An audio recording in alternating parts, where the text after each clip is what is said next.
Great.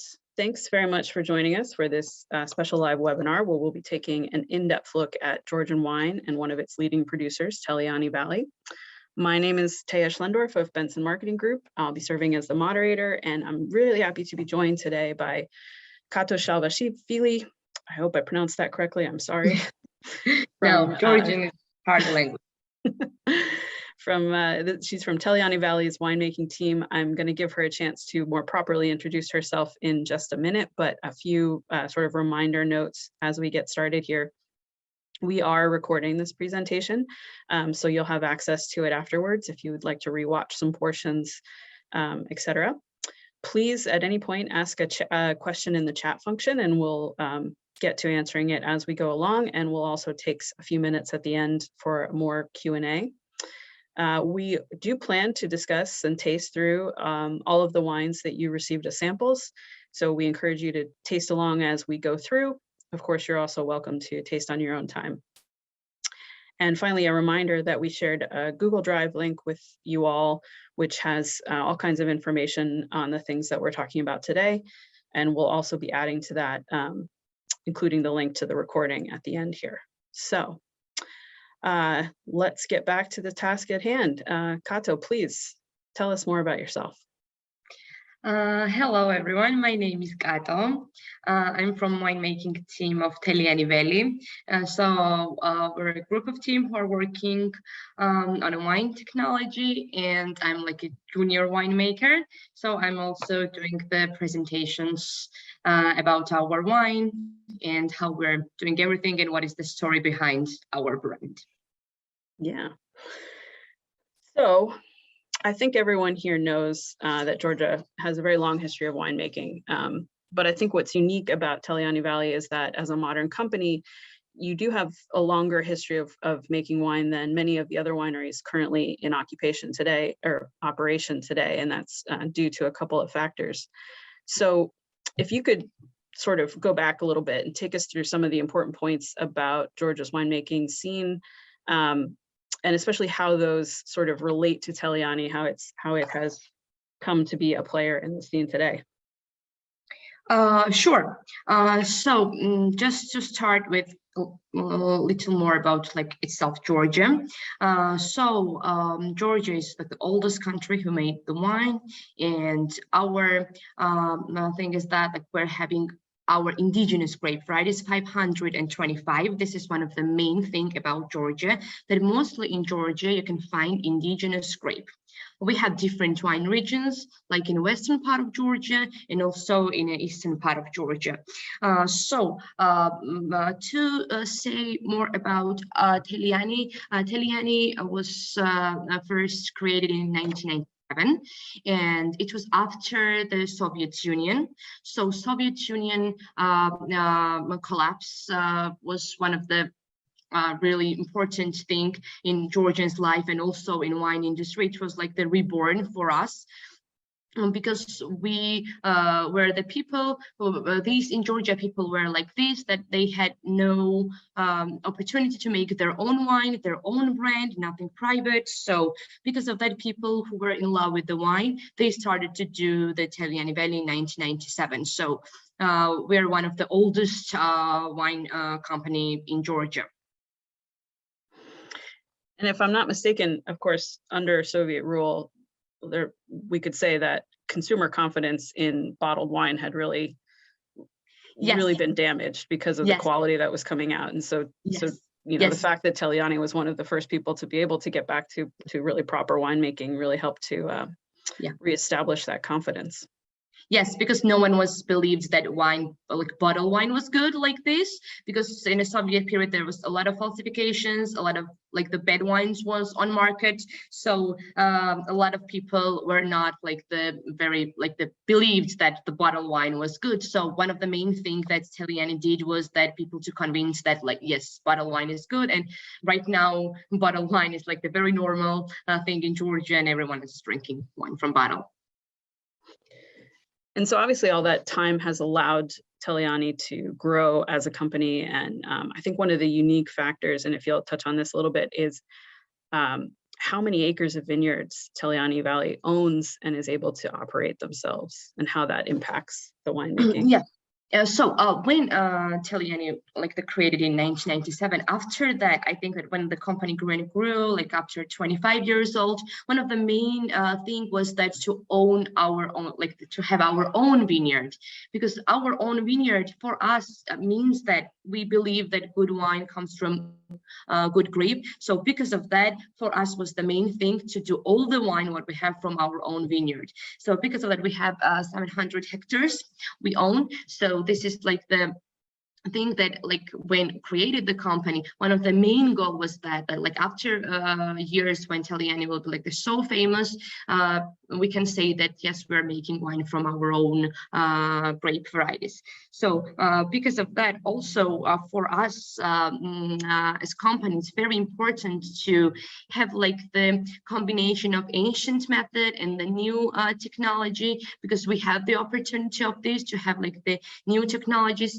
And I think that our traditional way is most important for us, but it's not something that we should be stuck, and we need also to learn a lot of different things. So a lot of winemakers, our chief winemaker Mikhail, he was very into these new things, to do some modern way of Georgian wine. So because of that, the experiments, because we have the opportunity to make the experiments, and because of that, we use everything which reaches our hand.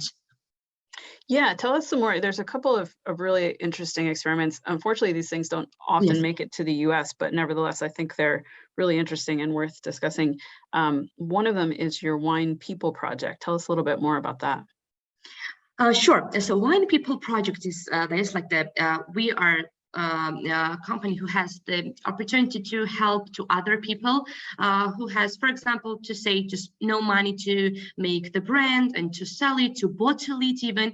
So because of that, Wine People is the idea of the project is that we can help to other people who live in villages and they don't have opportunity to make their own brand, to help them to have some connections with the wine buyers and with the wine bars, to bottle their wine, to do good marketing. So this is something which very important, because a lot of people in the villages, they're making great wine, amazing wine, but they don't have opportunity to sell it, and they don't know how to do it. So we're helping with this new winemakers. And at the same time, of course, you're still, as much as you're incorporating newer methods and into your winemaking, you're still celebrating what is so great historically about Georgian winemaking. One of the things you mentioned earlier, this Georgia's emphasis, Georgia's wealth of incredible indigenous grape varieties. And I know you have a really interesting project that's really focused on that. Tell us a little bit about that one, the vineyard with all of those incredible number of. Sure. So we have, so one of the main experiments, what we're doing, that we are very lucky that we have the more than 300 grape varieties in our vineyard. For sure, we cannot say that this is large amount, each grape variety examples. This is just a collection, which is very small amount. For sure, we also did the blend of so many different grapes and made the rosé wine from this. So this thing gives us opportunity to do some experiments, and after that to see in a result which grape variety can be really good to use it and to plant it more widely. So I said we have 525 grape varieties. For sure, we cannot use it, and we are not using all of them for wine. There is a lot of grapes which is forgotten and lost in a Soviet Union. So because of that, we are trying to give the newborn to this grape variety and see how will be the results. Because even in last 5 years, a lot of grape varieties which was forgotten and people were not using it, right now we started to use it. So one of the Wine People's, we had the 3 different projects with Wine People, so 3 different themes, and one of them was that we had we collected the rare grape varieties. So we're trying to work a lot about rare grape varieties. That's so fascinating. That being said, of course, you know, the wines we're going to taste through today focus on some of the grapes which are very important to the category of Georgian winemaking now, especially in the US. And as it so happens, you're going through harvest right now. So tell us a little bit about how that's going this year. We have a couple of images, of course. And one of the other features, aside from the amount of vineyard land that you guys own and are able to control, that I think is worth pointing out and is showcased so well right here, all of those acres are hand harvested. Yes, for sure. A lot of great and amazing people are working with us and helping with us. We're living in our regions where we have the cellar and we have the vineyard. So they're helping us. All grapes are handpicked. This is the main thing, because we don't want to lose the quality. So these people who are working with us for years and years, they're helping us to have chosen ones, like the damaged part, if we have like in a grape, just not to use it and stuff. So because of that, this harvest period always is like very exciting. And this is something you're giving birth to something new for sure. But for sure, if you're like the winemaker is only one who is doing this, or even we're a team, but you know, you need other people who are working in a vineyard to help you. So this group of people were working in harvest, like this is the great people. They have good experience. So because of that, this is like the very normal thing for us to be like every grape handpicked, because it was always like this in our winery. And harvest is going great. Thank you for asking. So hope that it will be, everything will be all right, and we will have good results. What we hope, this is the main thing. Yeah. So compared to other seasons, this one has gone fairly well. No particular points of concern or major climatic things that have gone on? For sure, yes, I understood your question. You asked me because of this global thing. For sure, we have the influence. We cannot say that we don't. For example, in a western part of Georgia, right now, like generally, in the eastern part and western part, Georgia, both parts we have regions, but in the western part, we always have like the later harvest, like the late September. People right now is starting to prepare, but still we don't have like the sugar is not like as high as we need. So we're still waiting and waiting. So for sure, there is some problems because of this global thing, but we are trying to live with this for sure, because there is some like the one day is like the sunny and next day is like the rain, and this is like the really bad for vineyard, but this is the world we're living in, so we're trying to just do as much as we can. Yeah, rolling with the punches, as we say. Well, of course, you've got a great team that you work with. Tell us a little bit more about these folks. Yes, for sure. So we're the team. I'm the only girl. I always underline this. I love this fact. So Mikhail Khmelidze is the chief winemaker, and for me, he's one of the best winemaker in Georgia.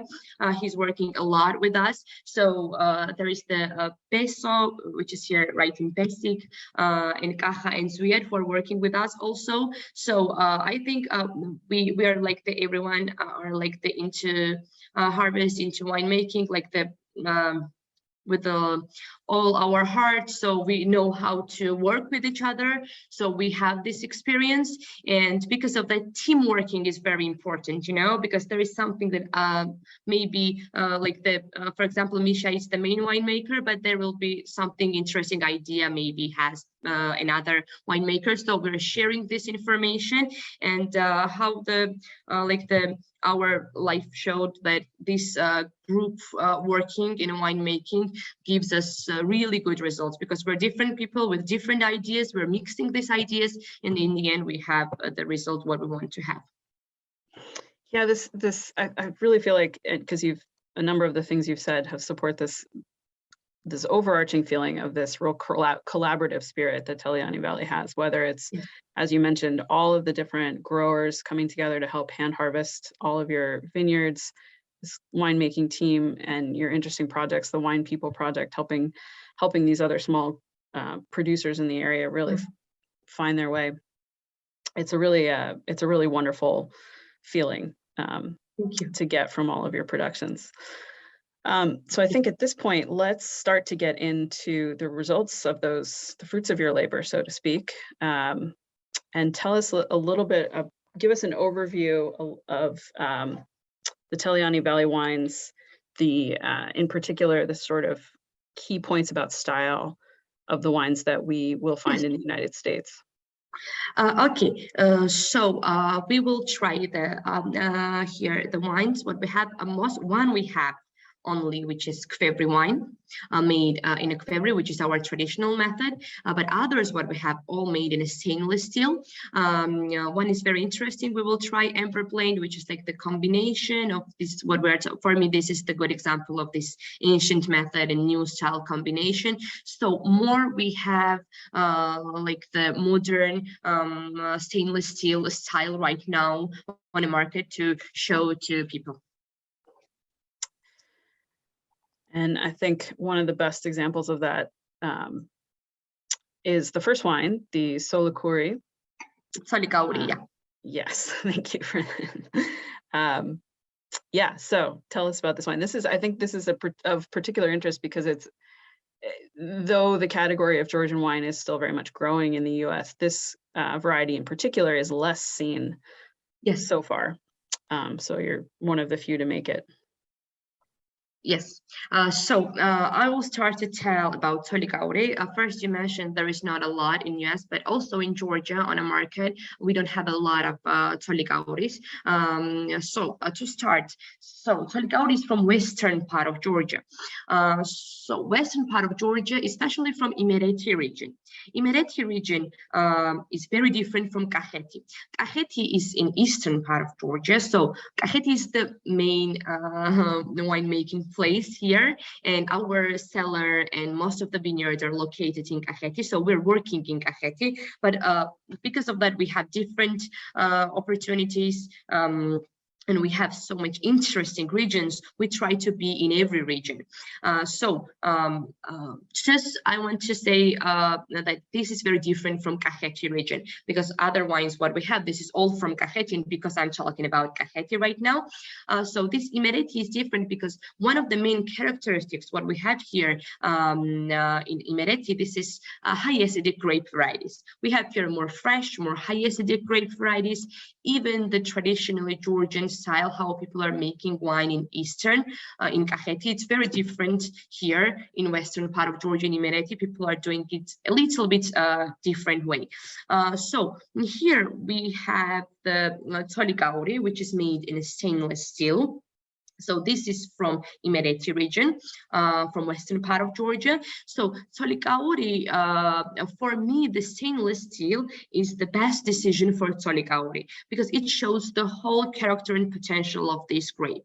Because Solikauri, as you see, like the on a nose, it's like the very fresh, very citrus, a lot of like the tropical, more like the lemon flavor we have a lot. So this stainless steel method, when we did some experiments like to see which grape variety will be like the more suitable for classic style technology, Solikauri was one of the best example. So because of that, we have this in our portfolio. We did the alcohol fermentation in stainless steel, and it was 20 days. And after that, for 2 months, we did the aging on lees to have more creamy texture in our wine. So because this acidity, what we have, this gives us also the potential of aging. And this is the interesting about Solikauri, that when it's young, it's like they're so fresh, so like citrus flavored, so young, and it also has really good potential of aging. And on a taste, for sure, we wanted to have this more battery structure. So this was also one of the main reasons why we decided to have the connection with lees. For me, a lot of people always asking like the what do you think which will be like the more suitable, like the more similar to this grape, I mean foreign grapes.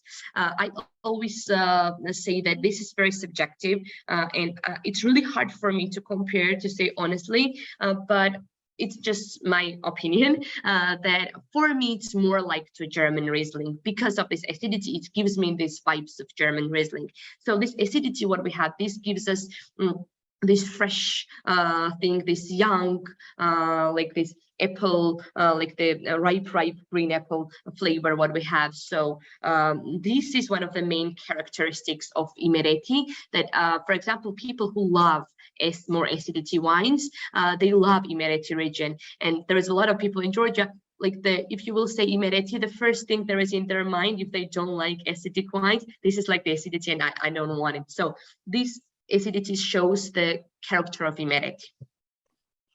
Yeah, super dry German Riesling, definitely. I think when our group was able to taste this, one of the other parallels we might have drawn was like a Sauvignon Blanc from the Loire Valley.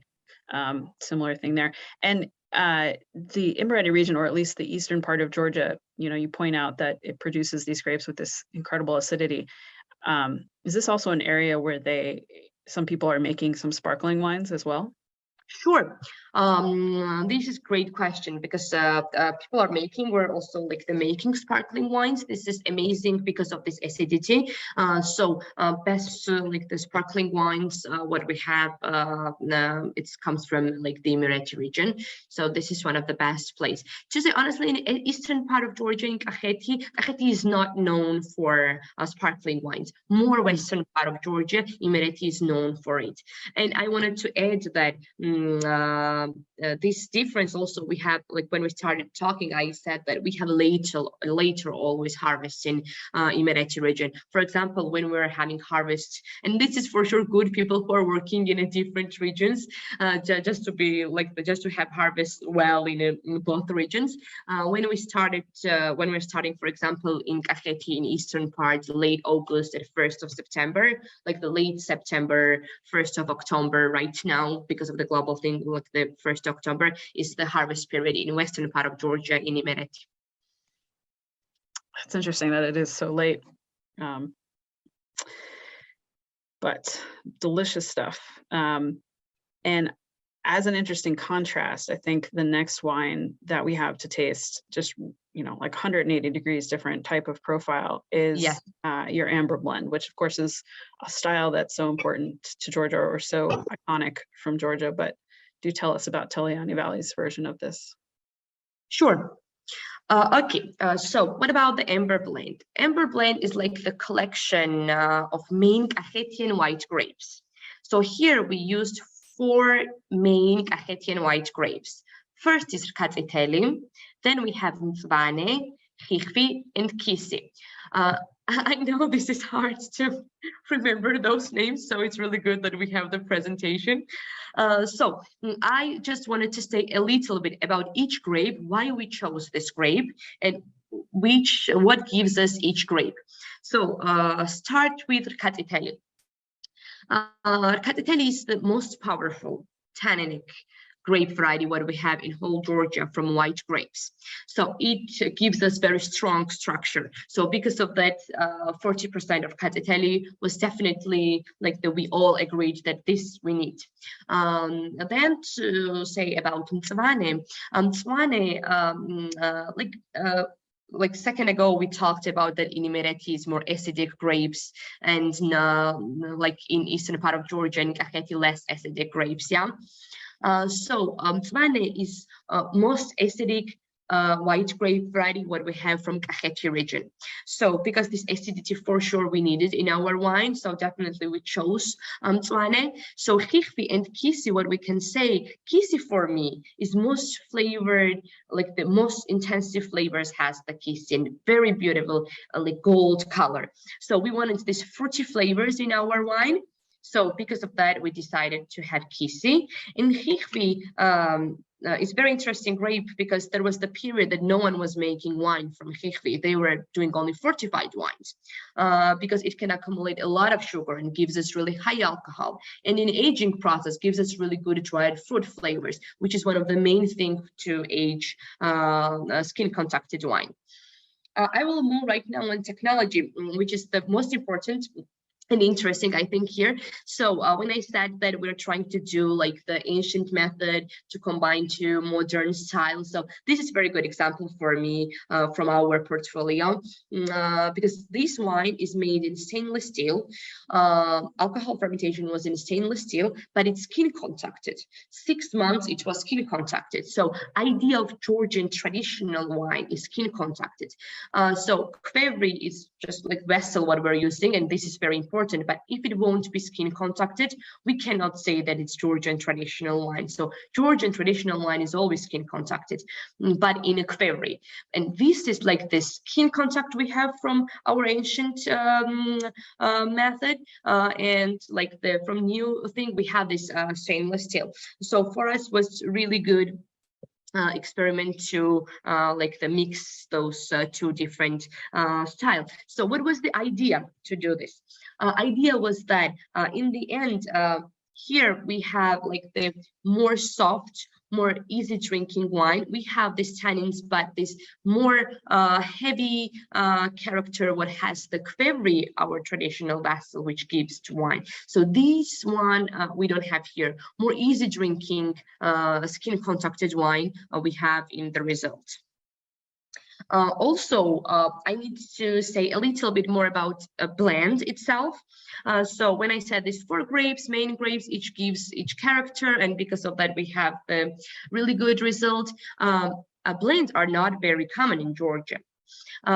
Especially in eastern part of Georgia, in Khaketi. In western part, where the first one we have tried, it was from western part, and in this region, in Imereti region, which wine, the first one comes from, here is more often this blends, but in Khaketi, where we are located, it's more single grape varieties are very often. So this blends is more rare. So because of that, we also wanted to just have this good collaboration of like the different type of grapes.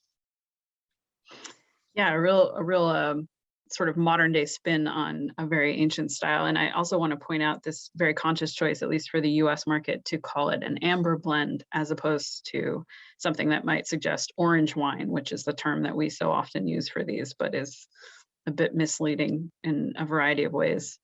Out of curiosity, when one of these grapes the one that is often used for these skin contact wines by itself, when it's, you know, as you mentioned, this the idea of a blend is a little less common for this style of wine.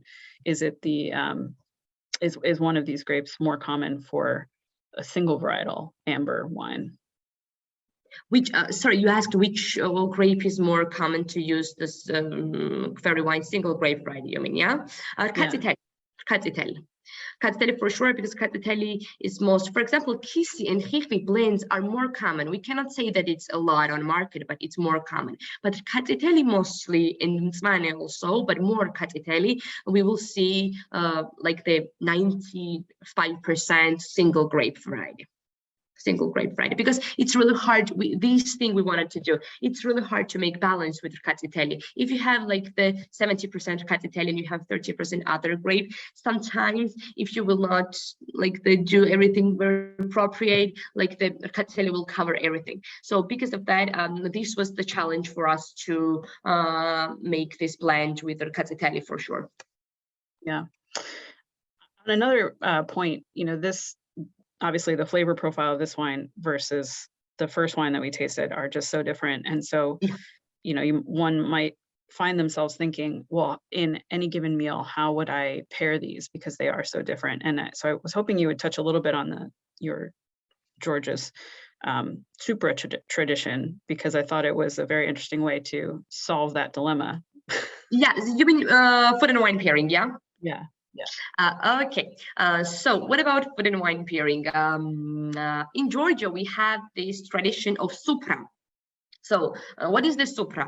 And supra is like the big table with a shared meal. We have shared food here. So supra is always was tradition of Georgia. So different kind of meat and vegetables and Georgian traditional things we have here all together on supra. So it's not something that first will be like appetizer, and after that will be like the main dish and then dessert. No, we have like everything together. And to say honestly, for us, you know, we also have this thing that like the red wine is really good with our strong meat and with our strong cheese, and fish is really good with white wine. But in Georgia, people just, they have no like the boundaries. We just did the pairing only with our taste, like the which was right and pleasant for us. So no one will say that like the why you are having like the white wine with something which is, for example, not appropriate on a paper, because like we love it. So more like the freedom we have in food and wine pairing, like which is right for you. I love that. Everything on the table at once. It all goes well to some degree. You are doing some experiments, you know, this is like the really good thing. Like you're trying this with this wine and you like it or you don't like it. There will be your friend who will say that, oh, this is good one with this wine, and you're not agree or you're agree. So this is kind of like the really fun and the tradition that, for example, I love a lot. Yeah. I also think, and because we'll see this even as we continue with this tasting, these alcohol levels are so refreshing. They really make the wines super refreshing and palate cleansing, and I think really helps them to be so flexible in terms of the food partners. So yeah, even as we move into some of our red wine selections here, which feature a very important grape for Georgian winemaking as well as Teliani's winemaking. So tell us a little bit about this variety, as it will be the star for the next 4 wines, I think. Yes, next 4 wines. So we're moving on Saparati, I think. So right now, I will try to say first, because we're trying the first time right now Saparati, and we will try other 3 Saparatis tonight. Like, tonight for me, not for you. So Saparati is from Khaketi region, start from this. So from eastern part of Georgia, and there is like the 25 PDOs we have, and 19 is located in Khaketi. Just to say a little bit about Khaketi itself.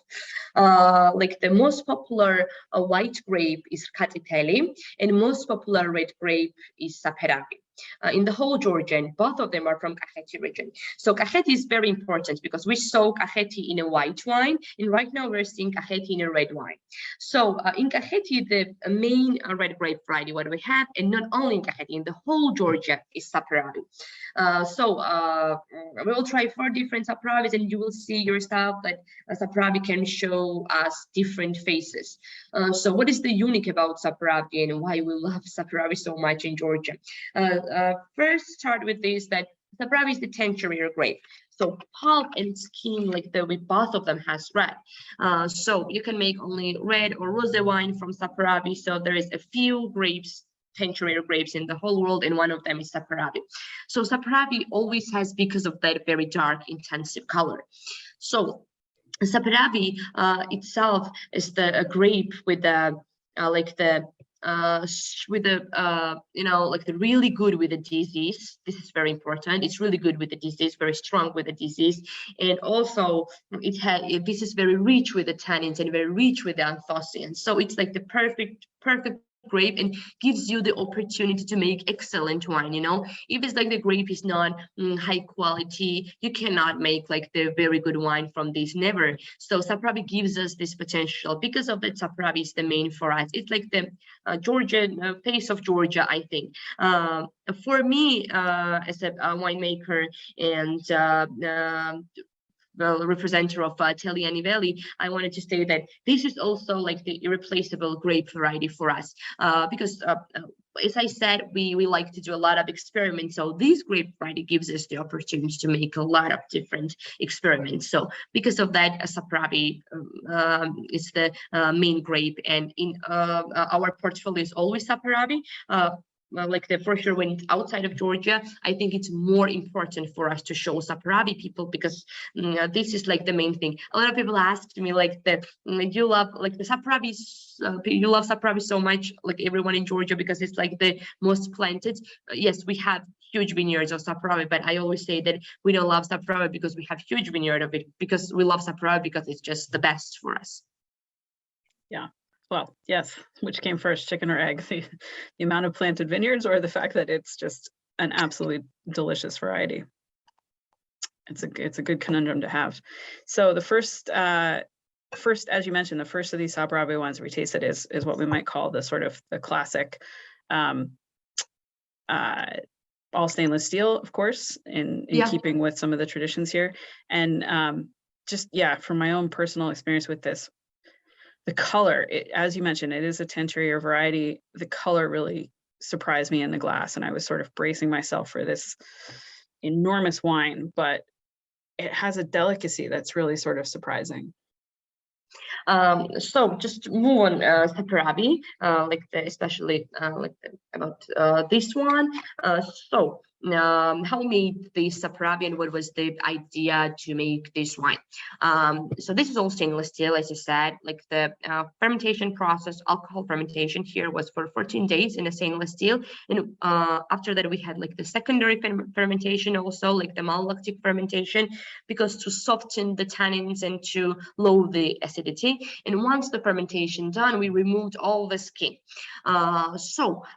We tried to make more modern style of Saparati, because Saparati, for example, which is made in a February, and it's like with a long skin contact, it's always, when it's young, it has more harsh tannins, because it has a lot of tannin, and when it's young, it's more harsh, it's not very balanced. So it always needs some time, and people love to drink it like after a few years aged. So our goal was to make Saparati, because this grape gives us the opportunity not to be only for aging, to do more soft, easy drinking Saparati, which won't be like the really hard and harsh, that it will be for young drinking. So because of that, stainless steel was one of the best decisions, and stainless steel gave us opportunity, and the removing skin after the fermentation gives us the opportunity to make this balanced and delicate, elegant Saparati, which for sure has the potential of aging, but still it's very pleasant to drink young, and it's not something that like you're drinking and you have the feeling that in a lot of like the, for example, like the I'm a winemaker, but I'm also always like the main thing for a winemaker is to try other people's wine. And sometimes like there is the example that I have the feeling, and they are also the winemakers, oh, it's too young, like the tannins are harsh, so we need to wait. So we wanted to make the wine which we don't need to wait. So I think this is the example of this. Yes, along with delicacy, there's such a great youthfulness to this wine as well. Yeah, this it's still like the on a nose, this like the cherry, blueberry flavors, like the red fruit flavors are very intensive here. This is something which is very, very like the niche for Saparati, very interesting, and something that Saparati always has. This cherry blueberry flavors is always like the very rich with this flavors, our Saparati.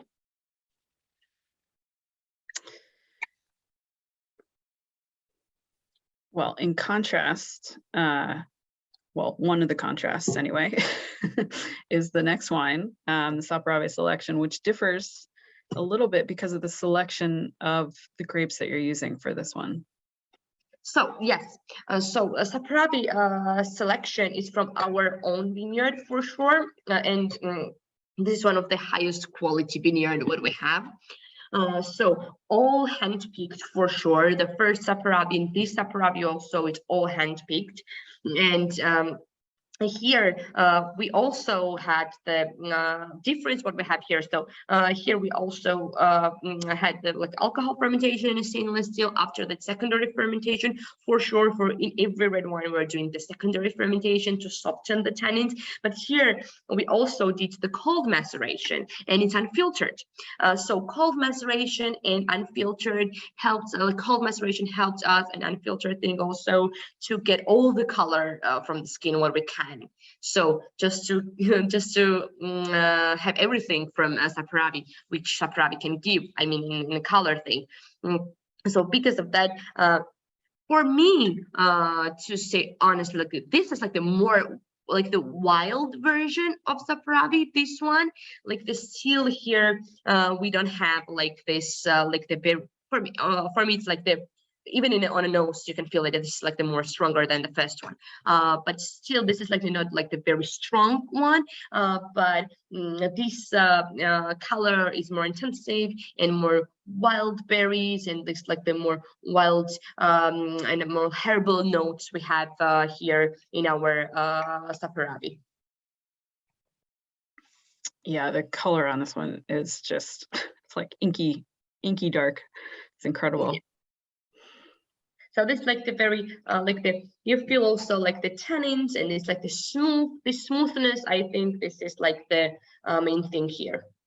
Yeah, but both of these wines, I really enjoyed them with a little bit of a chill on them, especially the first Saparati. And just getting back to that point about food friendliness, you know, in the US, we are not all that far away from our holiday of Thanksgiving, which provides such a diverse array of different dishes involved and different flavor profiles. And you know, these wines got me thinking about that because they would be so flexible to pair. It's maybe the closest we come to the kind of super tradition in so far as it's a table full of just all kinds of different dishes and the wines that we might be drinking with them. And I think these would find a unique place at that table, I think. On a Thanksgiving, you mean, yeah? Yeah. Mm-hmm. Yes. I'm familiar with this. Like my sister lives in New York, so I'm more familiar with this, and like she always loves to have the Georgian wine with it. So yeah. That's great. That's great.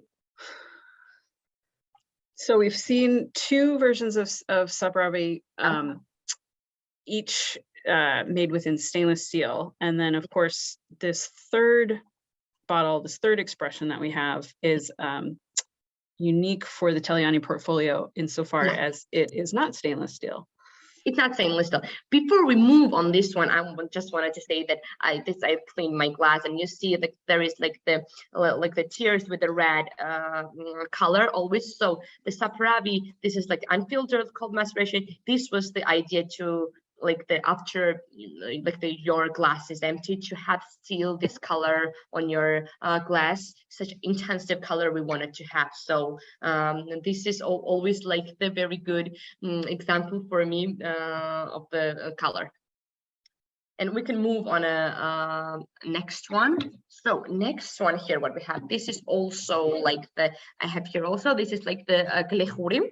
What we have, so Glechuri is like our traditional wines, like this is the brand what we have, and here we're making only Khaketi wines. Just to be clear, I will say a little bit about Khaketi. So Khaketi is a egg-shaped vessel which is made from a clay, and it's always under the ground, and the whole process, alcohol fermentation, maturing, and aging process is going in our clay pots under the ground. So Khaketi is not only for like the fermentation. So this is like the oldest method in Georgia, and in Khaketi we always have skin contacted wine. So Georgian traditional wines made in this clay vessel, which name is Khaketi, and it's always skin contacted. So to move on this wine especially, so yeah, this like has like this like the more darker color we have here. So this one is also like the made in a clay, skin contacted in a clay, and Here we had like the alcohol fermentation in a clay pot, secondary fermentation in a clay pot, after we aged our wine in a clay, and then like they moved into the bottles. So here is interesting is also 25% of stems we had here added. So editing stems and seeds in Khaketian way, this like the region what we have Khaketi, yeah. In Khaketian way, it's very common.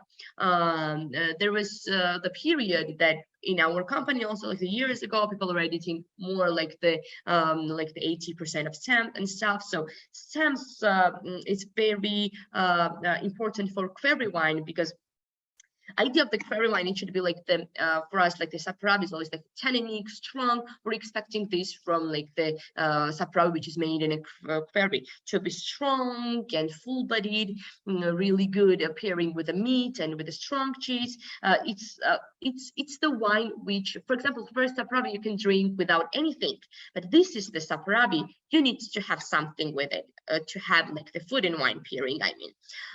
So this 25% of stems gives us more tannins, and also it's really good for mixing in ferry. So it's really good for drainage to do like the mixing inside of the clay pot.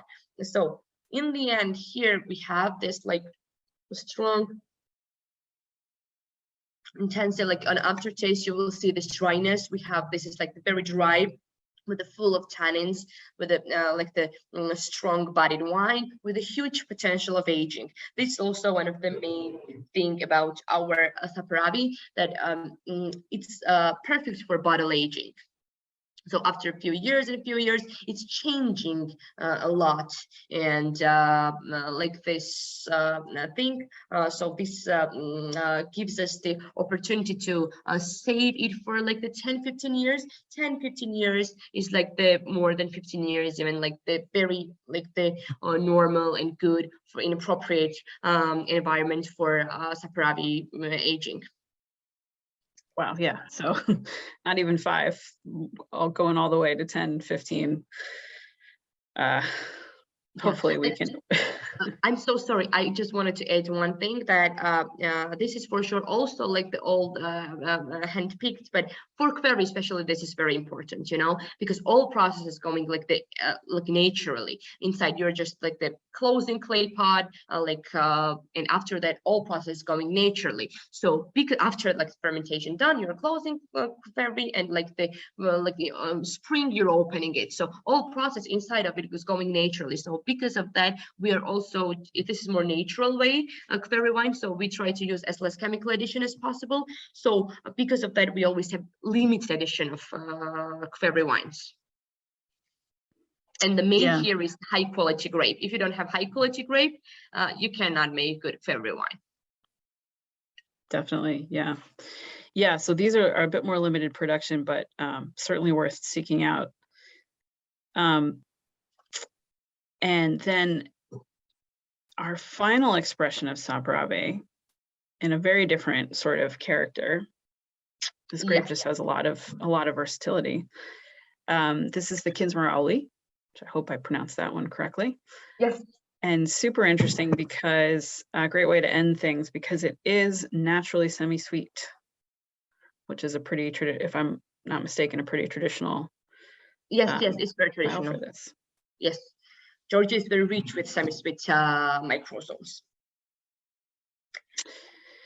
So tell us a bit about this one. Okay, so Kinsmarauli is the name of the microzone. It's Pedeo, which is located in Khaketi region. This is here we have only one grape which is allowed, and this is Saparati. So Kinsmarauli is always made from Saparati. We cannot say Kinsmarauli which is not made from Saparati. So here we see totally different character of Saparati. So you said that it's naturally semi-sweet, and we always underline that it's naturally semi-sweet. So what does it mean naturally semi-sweet? First, we need to say that this is like the very sunny place. It can accumulate a lot of sugar, and naturally semi-sweet for us means that like the we are not involving into the process like to stop the fermentation. We're not editing anything to stop the fermentation. One thing we're doing this is to change the temperature. We're changing the temperature and moving our wine into cold area, and because of this, like the -1, -2 yeast cannot leave and it's died. In the end, we have residual sweetness. So this sweetness comes from grape. When we had like the harvest, we had like the high sugar in the grape, and all the sugar cannot be converted into the alcohol because we're killing it, because yeast is killed. In the end, we have residual sugar. So these residual sweetness what we have comes from the grape itself. So because we say that it's naturally semi-sweet wine, so it's the fermentation was in a stainless steel. First, the reason why we chose the stainless steel is that the character of Kindzmarauli, what people are expecting from Kindzmarauli, is very pleasant, very, very easy drinking, with a little sweetness wine. You don't need anything. It's also really good if you will have like the dessert, or you will have some nuts. It's really good with the nuts. So it's like the, wine for chilling. And because of that, in a Kfevri, for sure, this more heavy character we have from Kfevri. So because of that, we preferred to have Kindzmarauli in a stainless steel. And also here is very important, controlling temperature. As I said, like they were changing temperature. So it's also way more, we have like the more opportunity to control the temperature also in a stainless steel. So this is for sure also the reason. This Kindzmarauli, for me, what is interesting about Kindzmarauli is that you feel like the first sip, you feel sweetness for sure. But after you will swallow it, you feel this dryness. So it's like the balance for me between sweetness and tannins, because still we say that this is like the semi-sweet wine, we have sweetness, but still here we are using Saparati grape variety, which has a lot of tannins. So this tannin just cannot be gone. So because of that, this is like the balance with tannins and sweetness, what we have in the result. So it's not like the over sweet. People who love like the dry wines, they're still like drinking the semi-sweet wines. It's not like the over sweets that you cannot like to drink. So here also, when we made, for sure it depends the level sugar what you have, but for us this was the main goal, to make Kindzmarauli, which will have this balance. Are these grapes harvested at a different time than if you were looking to make a dry Saparati? Yes, people there like that. Mostly from Kindzmarauli, people mostly doing it. We also like from Kindzmarauli, we're making like the from Kindzmarauli area, we're making semi-sweet Saparati, because we have a lot of different areas in Khaketi where we are doing the dry Saparati. So because of that, but if we want to have dry wine, for sure, like we don't want like the very high alcohol. For sure, we are doing the earlier, more harvest, just not to have like the semi-sweet wine, because for example, if it will be like the very high sugar, like the yeast cannot convert all the sugar into the alcohol, because it just cannot, it's not like it cannot eat all the sugar for sure. So because of that, you need to find the appropriate sugar in a harvest period, like in a vineyard, just to start the harvest. But mostly people are making semi-sweet wines from Saparati, which is located in Kindzmarauli area, because we have this opportunity. And in Georgia, it's very, very common and very traditional to have semi-sweet wines. And thinking back, historically, probably centuries ago, the first time people made this style of wine, do you think it has always been this sort of conscious practice to move the wine into a cooler area to actively stop the yeasts, or was it by any chance maybe kind of an accident the first time this happened? Yes, for sure.